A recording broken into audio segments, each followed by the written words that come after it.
Good evening, everybody. Evan Lazar alongside Alex Barth. As always, Patriots Beat live podcast following day 2 of Patriots mandatory minicamp. We're going to get into some attendance things just quickly right off the top, just to take care of the housekeeping. Jonnu Smith in attendance, but as a spectator, did not participate in practice. Stephon Gilmore still not there. Chase Winovich still not there.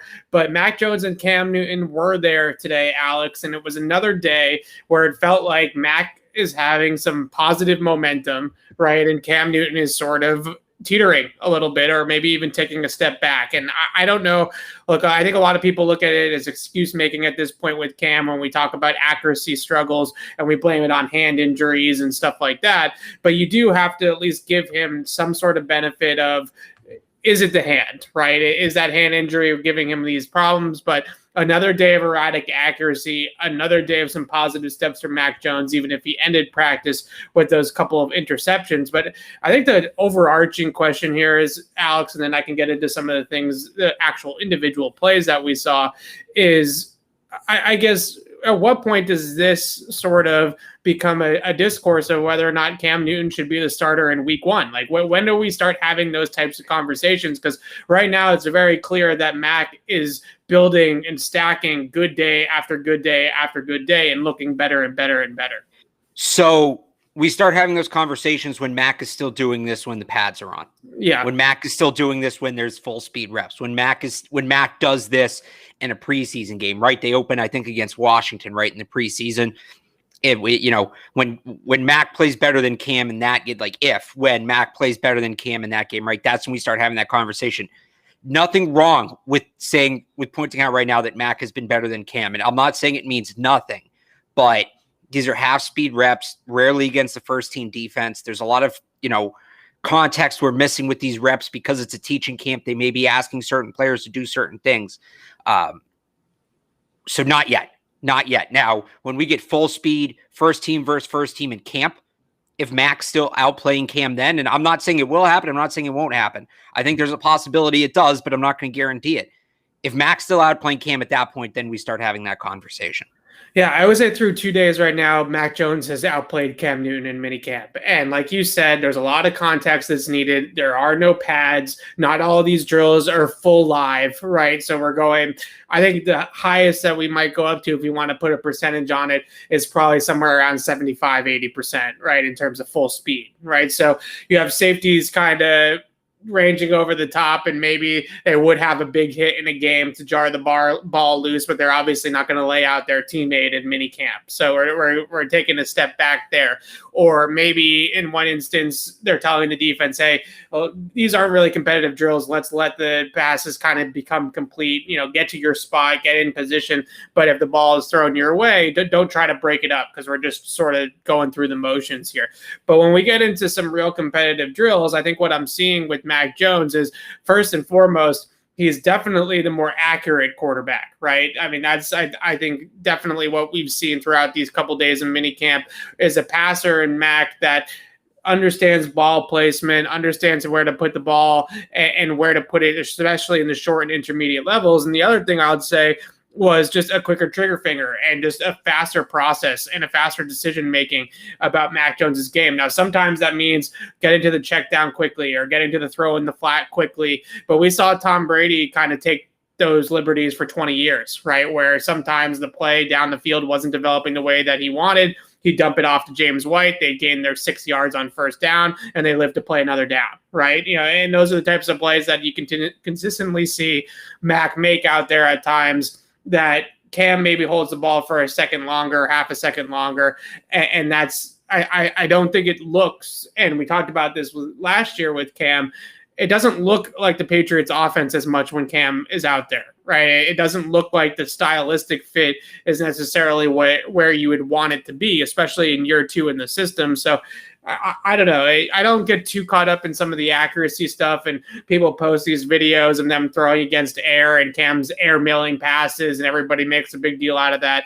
It's more about the decision-making, the timing, the rhythm of the passing game when one quarterback is going out there versus another.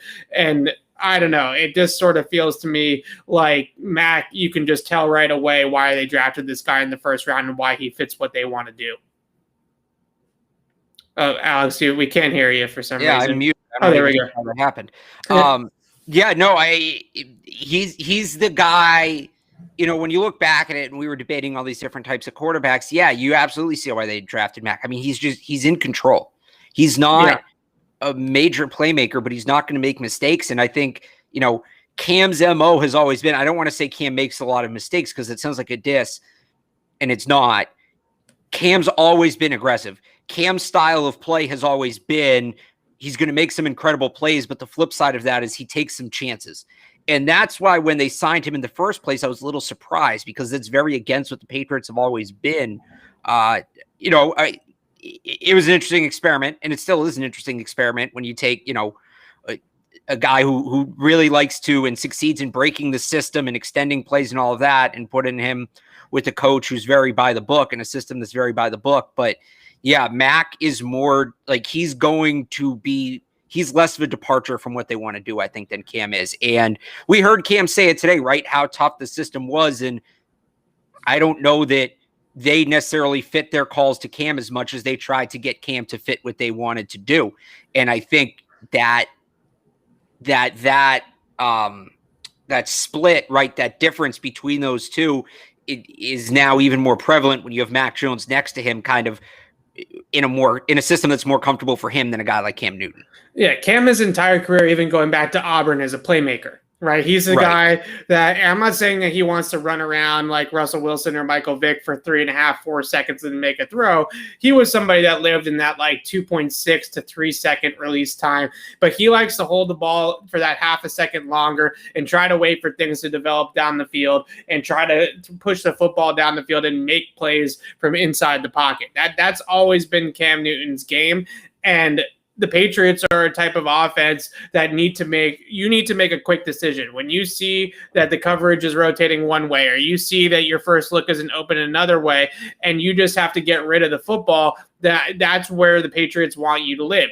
They want you to get the football out in 2.5, 2.6 seconds, somewhere in that range on the lower end of the spectrum, and make sure you get that football just to somebody to let them catch and run with it, stay ahead of the chains, don't turn it over. That's the Patriots offense, and then you elevate it off your own, right? And what we've seen from Mac these last couple of days just continues to be that. And I thought what really stood out today was the red zone work and that quick decision making and processing from Mac in red zone, because that's when you can really see it times even out at these types of practices, because it's a condensed field, right? So you have a shorter condensed space that you have to be able to make these decisions faster because those windows are going to close even quicker.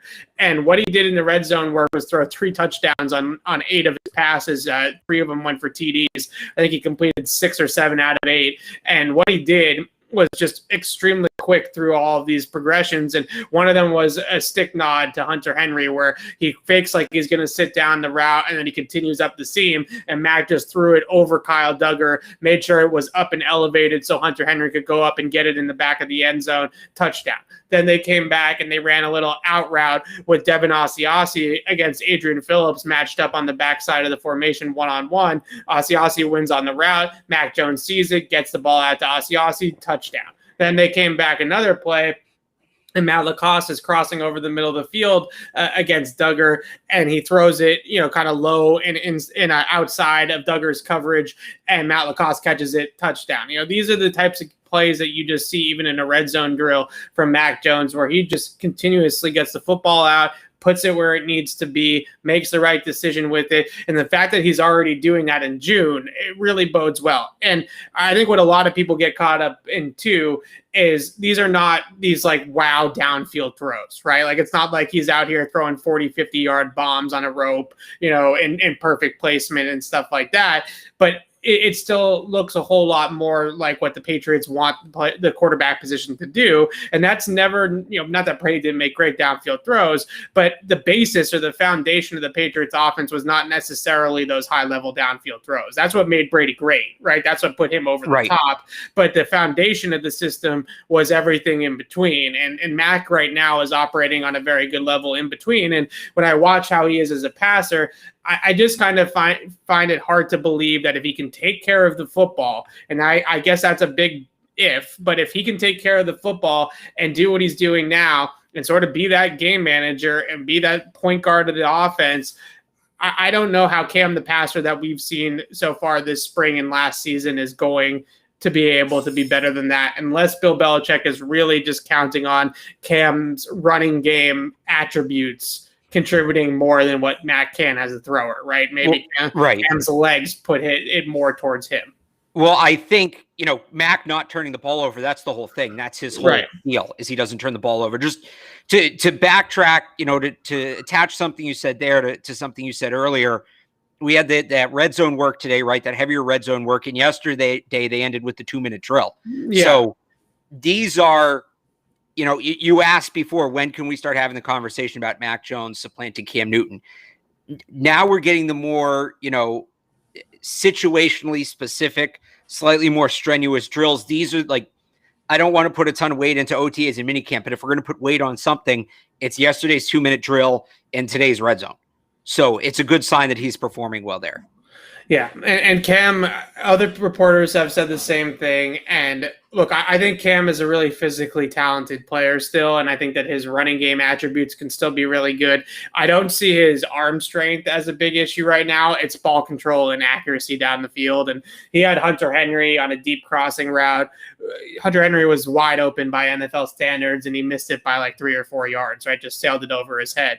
Then he had Kendrick Bourne working the left sideline on a comeback route and was nowhere near the target. And these are the types of throws that you see, and you just say, NFL QB, starting NFL quarterbacks, got to hit that throw. Cam Newton knows he's got to hit that throw, right? No one's breaking any news here, and I'm sure Cam would be the first one to tell people that that's a throw that he's got to have, or that's a throw that he's got to make. So we'll see. Day 3 is tomorrow. He's still got tomorrow to kind of correct this ship. I wonder if we come back in training camp and the hand is healed a little bit better, if we see a more consistent Cam Newton. But right now it's definitely been edge Mac. And we talked about this a little bit off the air, Alex. Jarrett Stidham's still tearing it up in 7-on-7s, right? I don't know if that means anything at all. 7-on-7s, there is no pass rush. There's really no detriment to the quarterback, right? There's nothing in the way of the quarterback. So you can stand back there, scan the field, and throw the ball freely and let it rip and step into every single throw you make and all that kind of stuff. It's so much easier. But Jarrett, you got to at least point it out that every time they go to 7-on-7, Jarrett Stidham looks like the best quarterback on the Patriots roster.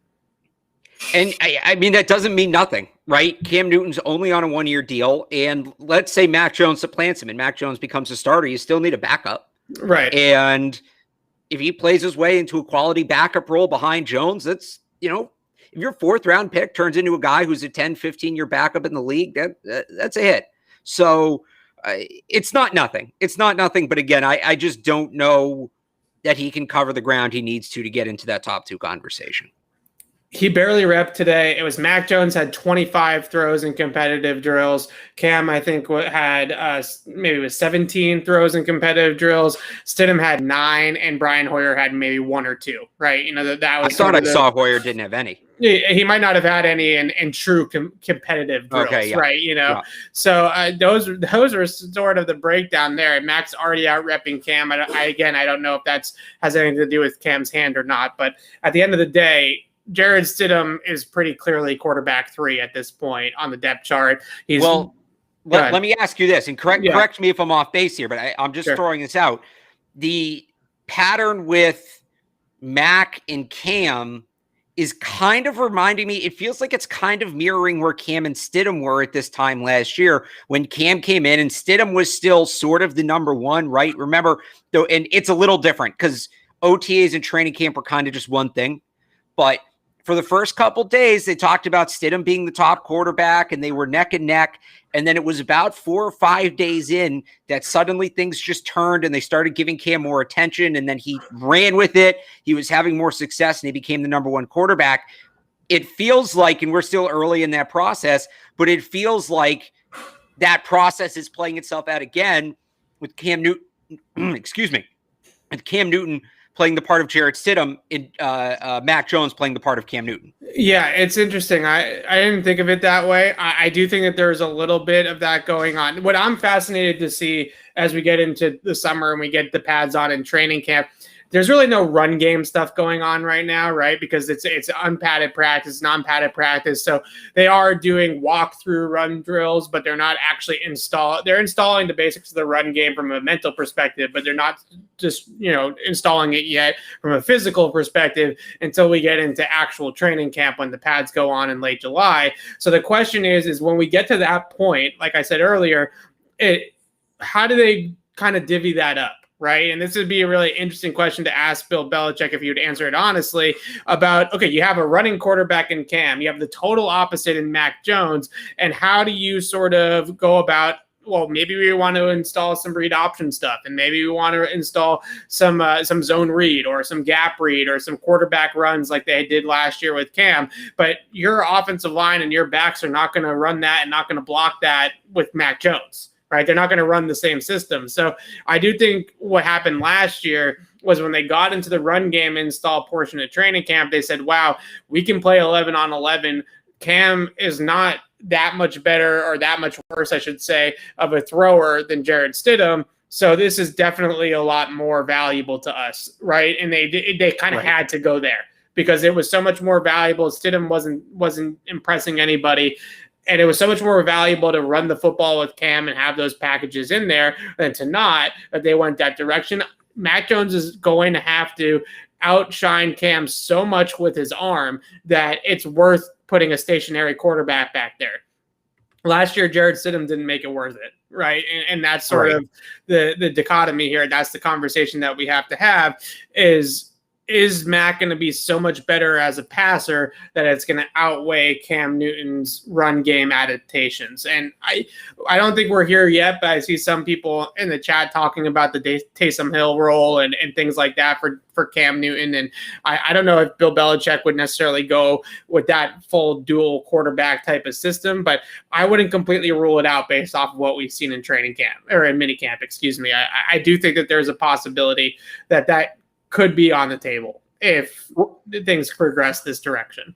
So the one I've talked about, and I would encourage people to watch, and I know it's a little different because it's college versus the pros, but the Blake Bell at Oklahoma, when he was the backup for Landry Jones, they called him the Belldozer. I think that package, because they used Taysom Hill as a receiver. I know Cam caught a touchdown last year, but how refined? No, he's not going to be a receiver. If he comes in, it's going to be short yardage, goal line. So that's why I'm saying I think what Oklahoma did with Blake Bell, early 2010s, I forget the exact, it was 2 years, and then he became the starting quarterback the next year. He's now a tight end with the Chiefs. But go look at what Oklahoma did with Blake Bell. Go watch some of those packages. That, to me, is what the Patriots, if they go with, like, if Mac Jones is the starter, but there's a Cam Newton short yardage package. And by the way, they didn't only use it in short yardage. They'd use it on like 2nd and 5 because they just knew they could pick up, like in the middle of the field, because they just knew they could pick up 5 yards on the ground. It was more about the sheer size and strength of the personnel was so tough to stop, even if you knew it was coming. And we all remember that Patriots goal line formation that was great last year, except for the one play they needed it in Seattle. But that, like, go watch that package. Go watch some of those highlights, some of those clips. I get Taysom Hill's like an exciting name, but the real comp for me is Blake Bell, the Belldozer from the University of Oklahoma. I think that would be really cool to see them implement some of that offense. Yeah, they also have some like shades of early Tebow at Florida, right? Because Chris Leak was the starting quarterback there. Urban Meyer put Tebow in certain packages in certain situations, and as sort of the running. In college, they've done this all the time, right? It's definitely more a college thing than an NFL thing. Cam is not going to go out there and play wide receiver and play tight end like Taysom Hill. Maybe they could have some sort of a trick play where Cam goes out wide and some sort of wildcat type of thing, right? But they're not going to actually have Cam play wide receiver or tight end, whatever you want to call Taysom Hill. He's not going to do that. But both quarterbacks having a role on the team is theoretically possible, I guess. And I wouldn't completely rule it out if things continue to progress in this direction. I also wanted to, before we move over to the defense, Alex, I wanted to talk about Devin Asiasi because we didn't get to talk about him yesterday. He's had a really nice spring. I thought he had another good practice today, running crisp routes, breaking the routes off at the right depth, getting a lot of kind of applause from the coaching staff, from Nick Caley and Josh McDaniels out there at practice.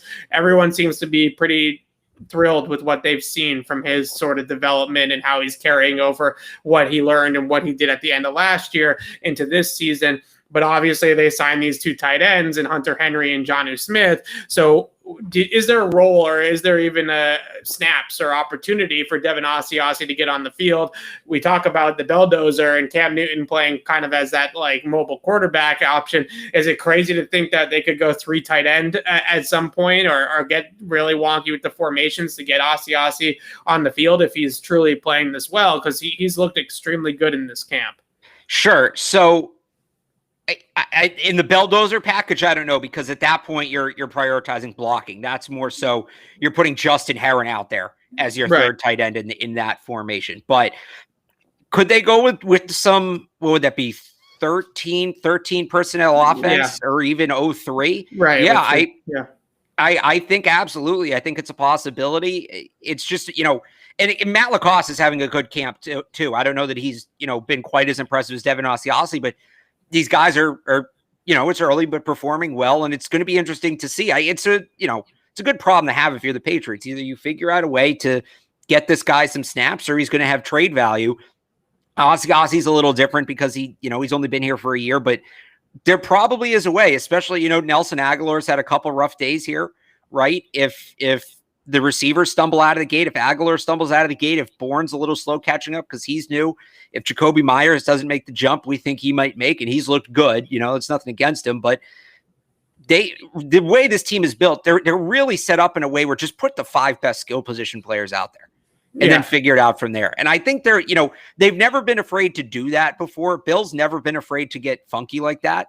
And if that means making 13 personnel or 03 personnel a somewhat regular set, try it out, do it, see what happens. I don't think they'd be opposed to that if, they're not going to force it. If Asiasi regresses once we get to training camp and the pads come on, no. But if he's still performing really well and you think we need this guy on the field, we are the best version of our team when this guy is on the field, then yeah, I think it absolutely needs to be a consideration. It would be fun. I mean, look, you can have Hunter Henry play the X, right? You can have Jonnu Smith play sort of as an H-back type of role off the line of scrimmage. And they're then not maybe going to be traditional tight ends 3 at a time. Right. And then maybe Devin Asiasi is your traditional Y inline tight end because he has shown that ability to do that both in college and a little bit last year. It's possible. It's theoretically possible to get all 3 of those guys on the field and have a formation that makes sense and not have it be like you're lining up 8 guys across the line of scrimmage, right? And have it sort of be unique. Now, to me, if you're going to go 3 tight ends, just real quick on that, I wonder, because you mentioned that, right? And we're talking, most people hear 3 tight ends, they think 13. I wonder if 03 is almost the preferable formation, and they use Jonnu Smith as a running back like they used to use Aaron Hernandez. And that's how you get the 3 on the field. Yeah, they can definitely hand it off to Jonnu Smith. Yeah. But if they do go that route, and you don't decide this just because you have 3 good tight ends, but if you do go that route, it does feel a little bit like what Baltimore has done in the past where they've had 3 tight ends in there to block for Lamar Jackson. So it does it does lend itself a little bit to more of a running quarterback than somebody like Mac. But at the same time, there's still plenty of fakes and little gimmicks that you can do in the backfield to kind of make that thing work. But you are going to be more of a power team at that point, and you're not going to really have the speed out there because these are tight ends, not wide receivers. So there has to be some sort of balance there. But I certainly think that all 3 of those guys, Johnny hasn't really practiced, but Hunter Henry looks great. He looks like Hunter Henry. Obviously, Devin Asiasi, as we've been saying, is having a great camp. All 3 of those guys have a role on this team and can contribute in some sort of way. Also wanted to talk about N'Keal Harry on the offensive side of the ball. He has slimmed down. Right, and I tweeted about that yesterday. Everybody rolled their eyes at me. It's okay. He has slimmed down. He's down to somewhere around 210. He weighed in, I think, at 228 at the Combine in 2019 before the Patriots drafted him in the first round. So he slimmed down quite a bit since where he was drafted. And I think he saw this offseason in the draft last year when they took 2 tight ends in the 3rd round. And he says they've added 4 tight ends in the last year, 2 of them big-time free agent signings, 2 of them top 101 picks. bulking up and getting bigger is not going to get me on the field or get me targets, right? I got to slim down, be more explosive. And to me, what it looks like is N'Keal Harry's at least trying to be that X receiver that they've been missing, right? That sort of last piece to the puzzle. We talked about Julio kind of filling that role. It's not exactly Julio, but that's sort of what the vibe I'm getting, is that N'Keal Harry is more focused on getting faster, getting lighter to play on the outside and not necessarily moving back inside. And it's a shame because I've talked about this before, right? And it comes down to, if that's the player they want, why did they take N'Keal Harry? They're just trying to turn him into a completely different player. So maybe it works. But you're asking a guy who's been doing things a certain way for 15, 20 years to suddenly start doing them a different way. It just, it feels desperate at that point. We've seen this attempted with players around the league before, and it doesn't always work. So it just goes back to, if you wanted the smaller, quicker receiver, AJ Brown was there, Terry McLaurin was there. So it's just, it's an odd choice. It's been an odd choice for a while now, especially seeing what everybody else has done. The fact that it still haunts me that if they were really looking for that big time outside receiver and they drafted N'Keal Harry over DK Metcalf, I just can't figure that one out, right? If you're looking for the big bodied outside explosive weapon at the X, like DK Metcalf was right there. Right. I don't know. We don't have to revisit that entire draft. A bunch of questions in the chat as well about Dalton Keene. I wish I could tell you something exciting that Dalton Keene has done. He's been out there. He's been participating, especially more so today compared to yesterday. He doesn't have any notable catches. I don't know. Look, Ossie, I think, is safe for now unless they really get something good in a return in a trade just because of his great preseason or something like that. I don't know where they go with Keene because I don't think he's going to have much trade value unless he goes off against like 4s and 5s in a fourth quarter of a preseason game or something like that. And he's not doing a whole lot out there this week. So we'll see, I guess. I don't know. Maybe he can start turning it on a little bit more in training camp. Did you see anything out of him yesterday? Because it just doesn't feel like he's involved at all.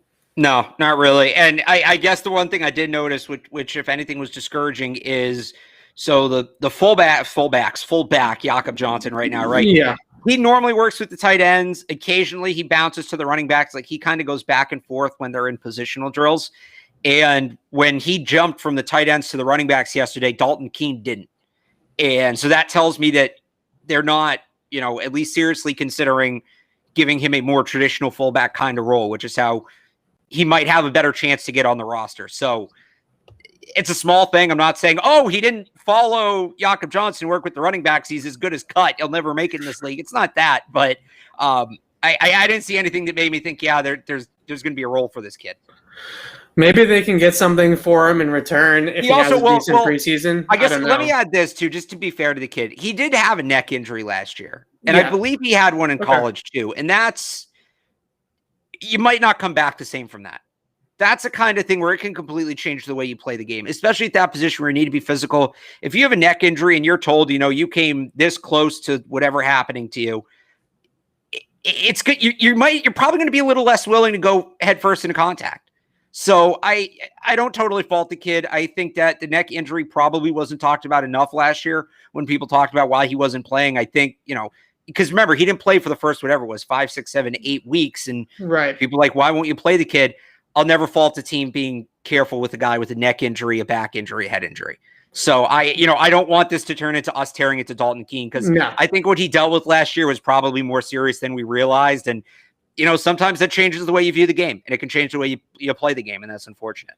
I also want to mention, this is nothing to do with Dalton Keene, right? Like, Dalton Keene did nothing wrong necessarily. I think he was overdrafted, and that's a front office Bill Belichick decision, right? That's not anything on Dalton Keene. I think we get on these players individually. You get drafted with the 101st pick in the draft, and people expect something out of you. It's not Dalton Keene's fault that Bill Belichick drafted him 3 rounds too early. Right. That's if he comes in and he's a 6th or a 7th round pick, we're having a much different conversation. But because of where they drafted him, there's expectations. So that's what it is, and that's on the front office. That's on the GM for making the pick and putting those expectations on a player that never really made sense at that point in the draft. And to me, that has nothing to do with Dalton Keene. Let's talk about the defense. It was another good day for the pass rush, and this was a big thing I wanted to touch on as well, Alex. I'm not sure how much stock I want to put into these pass rush reps because there is no pads, there is no contact. The offensive line is at an inherent disadvantage in these mini camps. But with that being said, Josh Uche, Dante Hightower, Henry Anderson, Christian Barmore, Adrian Phillips got in on a blitz. The Patriots pass rush has lived in the backfield through the OTA practices, through the 2 minicamp practices this week. That pass rush is big time. And on top of that, they're doing all of this without Chase Winovich even out there. So they have another pass rusher that's very, very good. That's not even in the mix yet, but for whatever reason I can't figure out, but he's not there. So they just have droves and droves of different groupings, different looks, different pressure schemes, different everything. And they got experienced guys in Van Noy and Hightower and Judon coming in that you can just kind of mix and match and do a bunch of different things with. This has a scary, scary group on paper, and we're starting to definitely see it a little bit on the practice field as well. Yeah, I mean, I want to put stock into it because they've looked so good, right? And you have to kind of give yourself pause. I think Chase Winovich not being there is an interesting development. Me and too. I said yesterday I didn't want to talk about it, give him the benefit of the doubt. Bill Belichick mentioned travel restrictions, possibly, halting some guys getting there on time, but maybe he's dealing with an injury. I should throw that caveat on. We don't know why he's not there, but this is a guy who, if he can be there, needs to be out there. It is a very competitive edge group, pass rush group right now, and it looks like everybody's getting better. Josh Uche looks like he's set to take a massive leap. I even think a guy like Kyle Van Noy, who's at this point a seasoned veteran, a guy you don't expect to I'm not saying I thought Kyle Van Noy would suck, but you don't expect guys that age to take this massive jump. I think he's looked incredible. I think he looks like a completely refreshed He's been everywhere. player. He had a pick again today. He's been in the backfield a little bit. He's been all over the place and all over the formation too, playing on the end of the line, right, like he did his last year here, also playing a little bit at inside linebacker. They have so much talent in that front seven, and then they also got Kyle Duggar to throw in there as well, and he's been playing a decent amount in the box with Adrian Phillips too, so they have those kind of money backer players too.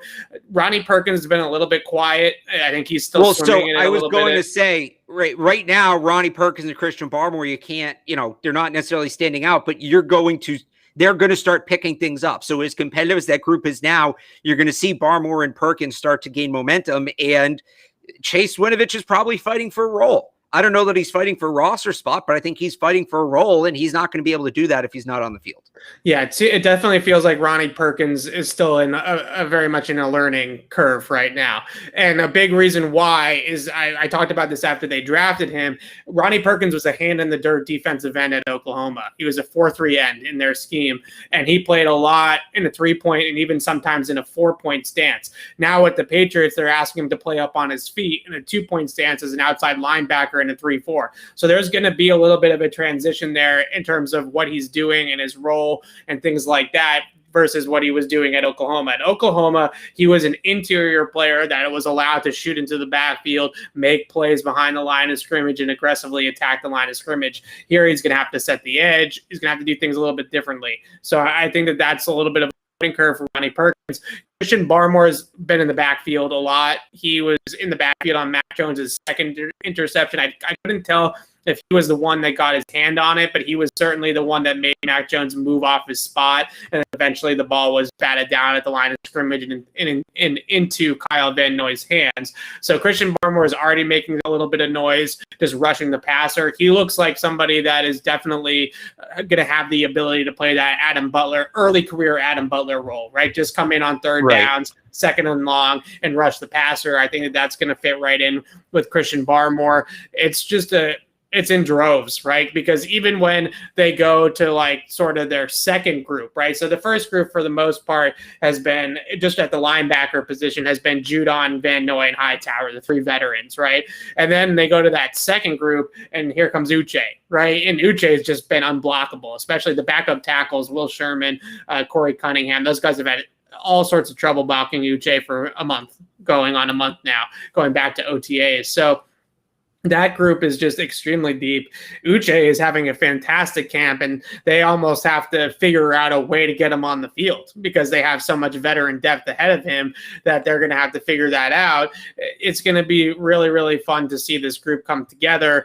and you can kind of see how it's going to help out the secondary a ton. I asked Evan McCourty about that. He kind of downplayed it, right? He didn't want to say like, yeah, this is going to make our life a whole lot easier because it's all on paper right now. But you can definitely feel when you're out there in the secondary, you don't have to cover as long. The ball is not going to be delivered as accurately sometimes because there's going to be pressure in people's faces. You can see how it's going to marry up and kind of aid the secondary as well. Yeah, absolutely. And, the secondary is a whole completely different question with Stephon Gilmore. And I don't know if we want to get into that, we can get into that. But they're going to need their pass rush this year. They're going to need their pass rush this year badly. And looks like, was it Matt Judon, I think, said today, I want to say we'll be the best pass rush group in the league. We have to work at it to get there. If they do put in the work, they're going to have a chance to be the best defensive front in the league. I believe that. One of the best for sure, at least on paper as of right now. And I think Gerard Mayo and Steve Belichick they're the ones kind of calling the plays out there right now in these practices. I think they're just having fun with it, right? Like, let's just they're throwing a bunch of different looks at these quarterbacks, and there's free runners often in these practices. Some of the times that they get on the same page and get it blocked, but this has been a big time pass rush camp, in a camp that really isn't supposed to be about the pass rushers, right? It's really supposed to be more about the quarterbacks, the receivers, and the defensive backs. The Patriots D-line and pass rush in general, with the linebackers in there as well, have sort of stolen the show a little bit. Before we talk about Stephon Gilmore, because I do want to talk about that again, Jalen Mills had a much, much better day today. I kind of ragged on him a little bit for what he's done on outside corner. Today he was all over the football, and he was all over the field too, right? He played almost had an interception playing deep. Cam Newton, Nelson Aguilar made a nice play to kind of play defense on it and break it up and save the interception. Then he comes down. He had great coverage on Isaiah Zuber playing on the outside. Then he played a little bit over the slot or kind of in the box.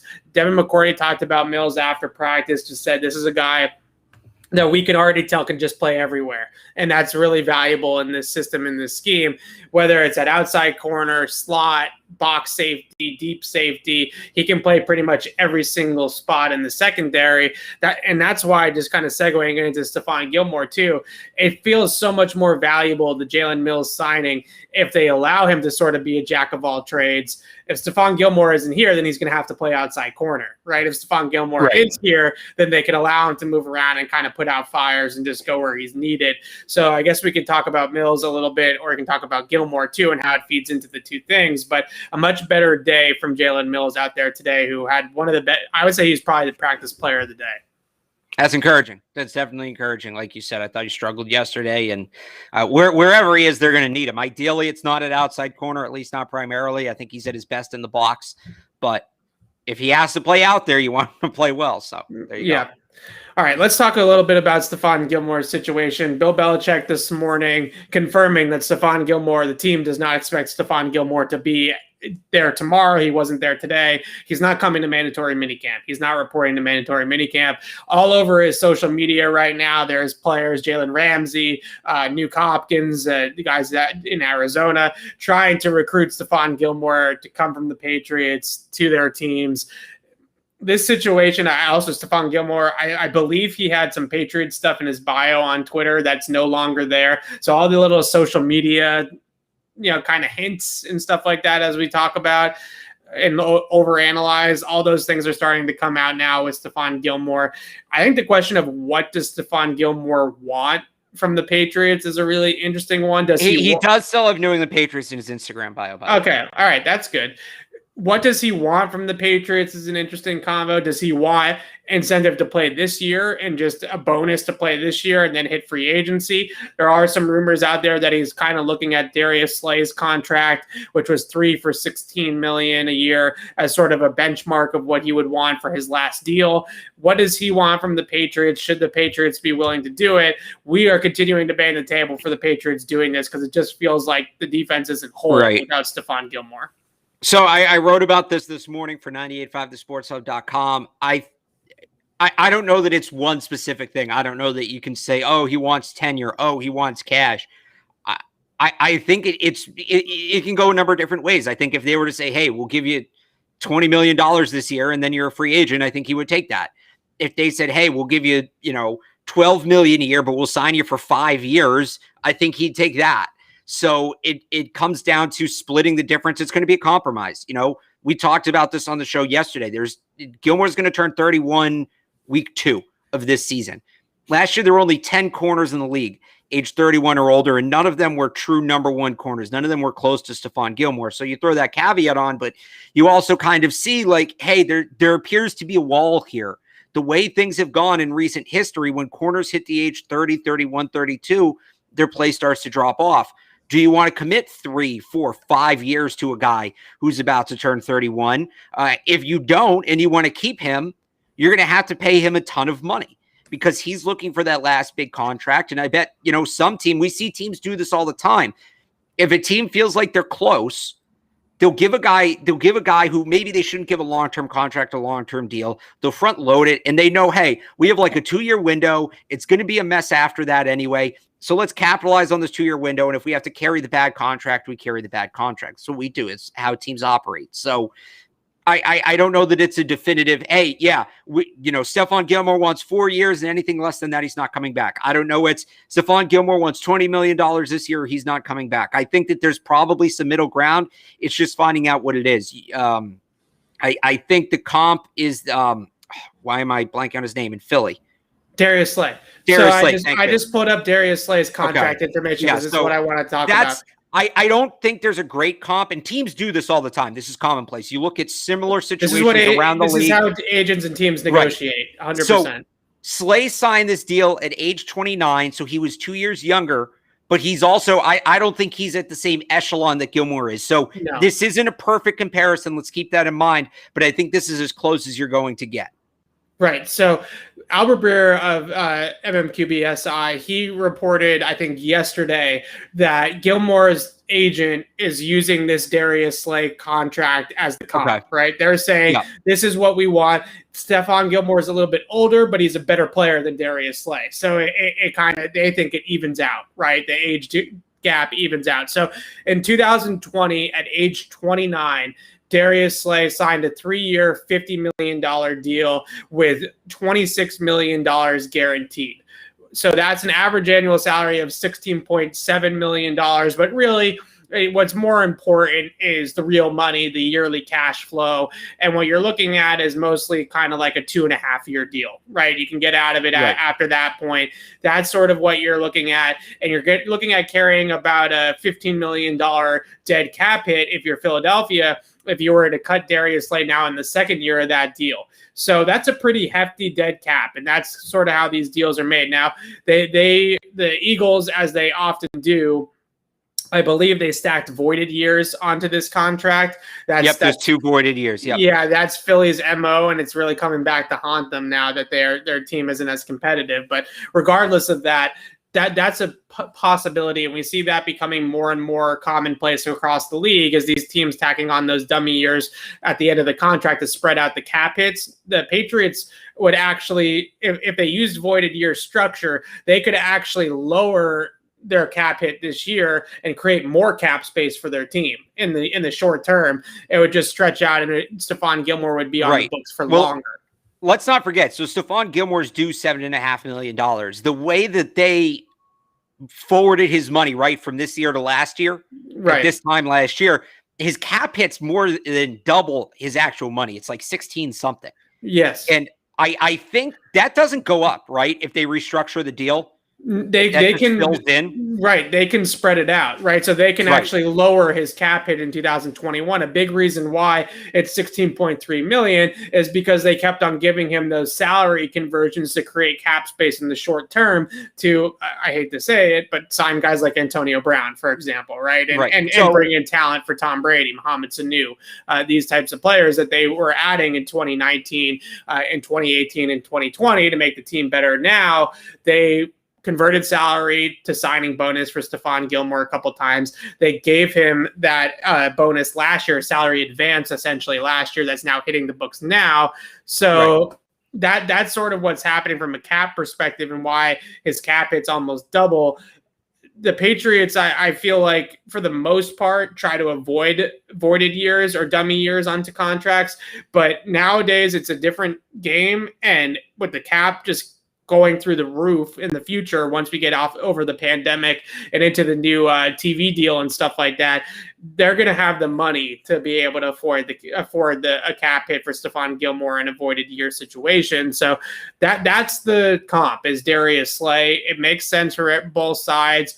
And 3 years is not a bad deal for the Patriots to commit to Stephon Gilmore. So what I would say, like, I look at it and I wonder if the compromise is you use this deal.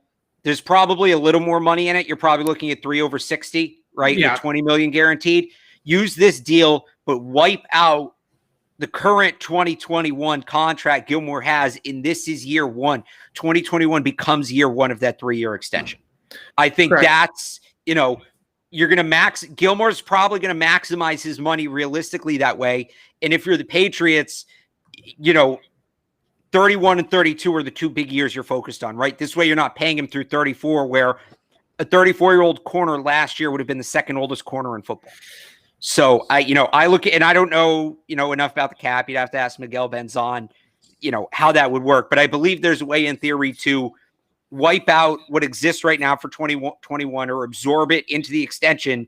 And then it's a 3-year extension that covers 2021, 2022, 2023. And then if you want to use void years after that, you can. But those are the 3 years you really have. Sure. No, they can just simply rip up Stephon Gilmore's contract and sign a new one. And that's how you would be able to get the extension, the new contract to start now instead of starting next year. So that's what I would do. I would use, because when Slay signed his deal, it was a 3-year extension, but he played under his old deal in 2020, right? When the extension was signed, and then it kicked in another year. If I'm looking at, and so you're saying, well, then why not have Gilmore just, a 2-year deal? Because you need to fix this year as well. And it's, hey, we're going to fix this year. But instead of giving you the real 3 years Darius Slay got, it's really going to be 2. And we're going to fix this year for you and make you real comfortable and nice for you in 2021. That's, I think, the best way to go about it for both sides. I like that idea. That or essentially just de facto franchise tag him this year and say, we're going to give you $25 million. You put the poison pill in and say, we're going to make you the highest paid corner in football this year. We'll go right up to the cap. And then after that, we're parting ways. We talked about it a lot at the quarterback position, Alex, going into the draft, where we said you don't have this huge offseason of free agent spending and then pass on the first round quarterback, right? And they agreed with us. They went and they drafted Mac Jones, right? They said, we signed all these veteran free agents. We signed all these veteran pass catchers. Why not, right? This is the perfect time for us to sign to draft the first round quarterback, get the quarterback on a cheap deal, and let the young guy build through a veteran system, right? Perfect time. Right. I think this is a similar situation in that you don't have this big of an offseason. You don't draft Mac Jones. You don't sign all these players in free agency and then cheap out on Stephon Gilmore and put yourself in a position where you're compromised at outside corner. That seems to me like a major step backwards. And every time I go out to these practices, it just feels like how much better would this defense be and how much more whole would this defense be if 24 is out there. Right. Yeah. The whole puzzle for all 3 phases, really, the whole team comes together once they get Stephon Gilmore back in the building. I said it on Zolak and Bertrand yesterday. I think having Gilmore changes the entire context of what this football team is. I think you go from a team that is going to be around 500 and will win some fun games to a team that it should win a playoff game or 2. So it makes all the difference in the world if they can get him back. Yeah, so that's a situation. That being said, don't totally mortgage your future. Yeah, you never want to totally mortgage the future, but they definitely, having Mac Jones under contract for the next 5 years on a rookie deal definitely takes care of a lot of things, right? Like that, they should have plenty of money to play with for years to come. They're going to have money, even though they went out and signed all these free agents, they're going to have more cap space next year. They have some big free agents that they have to take care of, but they're going to have even more cap space next year because Mac Jones is cheap. So that they're going to continue to be able to foster cap space. They have $15 million right now, according to Miguel, that they can carry over into next year. That's my sort of just quickly. That's kind of my concern about giving Stephon Gilmore just a bonus or a raise for this year and just calling it a day, because that cuts into that cap space that they currently have. So if you give him a $6 million raise and that cap number that Miguel has at $15 million right now drops to $9 million, that's less carryover, yada, yada, yada, you know the drill. So to me, an extension of some sort, like you said, is in kind of the framework that you said would be the best for both worlds. anything else that you want to hit on that we haven't hit on from the last 2 days of training camp? We're going to be back on the show, our mini camp. I keep saying training camp. For mini camp, we're not at training camp yet, Evan. Thursday we'll be back on the show, and we'll kind of recap everything that happened this week, sort of look at some burning questions that still remain as we head into the summer. But is there anything that we haven't discussed that you want to take a second to point out?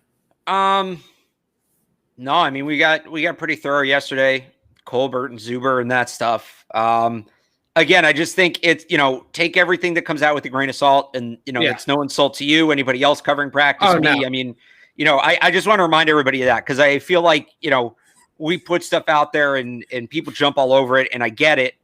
I do that. I've done it. I still do it at times, and you just have to remind yourself that they're wearing helmets and no other pads. This is really a step above backyard football is all it is at this point. And there are certain things you can learn from this period, and we've kind of talked about that, right? But this isn't the be all end all. And there's a chance that some of these narratives we've talked about, are completely different a day or two into training camp. So see what happens. Smash that like button. It happens every single year that we fall in love with some player in mini camp, and then the pads go on, and the whole thing changes. The whole conversation changes, and everything's different. I do think that Bill Belichick has said multiple times, this is a learning period. This is a sort of a developmental period right now, not an evaluation period. And what we have seen in terms of the media is always going to evaluate, right? And we're always going to look at everything. We're always going to overanalyze everything. And we can't just go out there and be like, yeah, we saw some stuff today, but none of it matters. Right. It's our job to report and tell you guys what we see and what's going on at these practices. So obviously we got to say something, like Alex is saying. Now, the one thing I will say, though, is that as we get into these practices, and this is, to me, laying that foundation. And what I have seen at the quarterback position is Mac Jones lay a foundation to make himself viable to start for the Patriots in week 1, right? Like literally really make this a quarterback competition, a true quarterback competition, not one of those fake ones that the media overhypes, a true quarterback competition. And I think that these 3 days or these 2 days, and if he has a good day tomorrow, that has solidified that to me that this could legitimately be a real quarterback competition. That's going to be a whole lot of fun this summer if it's a real one, because last year it was kind of a fake one. Like it just really wasn't as fun as it ended up sounding, right? Like Cam kind of stumbled into it. Jarrett Stidham never really pushed that hard for it.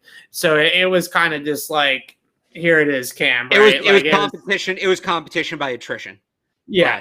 This hopefully will be a real competition. Yeah. Yes. So Alex and I will be back on the show on Thursday. We'll break down Wednesday's mini camp practice, but we're going to kind of look at it from more of a big picture perspective of the 3 days as a whole and where the team is at moving forward as we head into the dead period in the summer. We'll also answer some questions. I know that everybody's got the player they want to hear about that we haven't mentioned, right? I see it in the We might chat have to do time. Just go down the roster. Rapid fire. Each player. Yeah. We could do like a rapid fire of like every player you guys put in the chat. We'll give a 30-second take on each one and go as fast as we can through as many as we can. So maybe we'll do that. That's a good idea, Alex. Maybe we'll do that in the next pod, in the second half of the pod, after we talk a little bit about what happened on Wednesday and sort of the mini camp as a whole. But until then, signing off for Alex Barth, I'm Evan Lazar. Thanks for watching, everybody.